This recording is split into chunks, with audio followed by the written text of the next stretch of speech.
morning guys, bibili ko ng pandesal para sa aming ina. Ito na siya. Thank you. Pandesal guys para sa aking ina.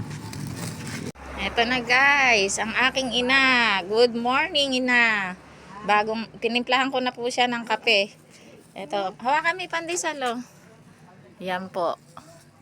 Kakain na po siya ngayon ng pandesal. Ayan po yung kape niya ya. Yan, 3 in 1. Di daw po niya mabuksan.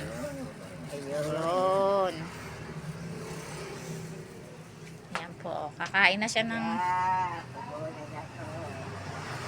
po siya ng pandesal. Ayaw po niya ng kanin sa umaga. Madalang po niyang gustuhin yung kanin. Puro pandesal po ang gusto, mainit, tsaka kape. Yan po. Pagkatapos po niyang kumain, bibihisan ko na po ulit siya. Bagong luto daw po.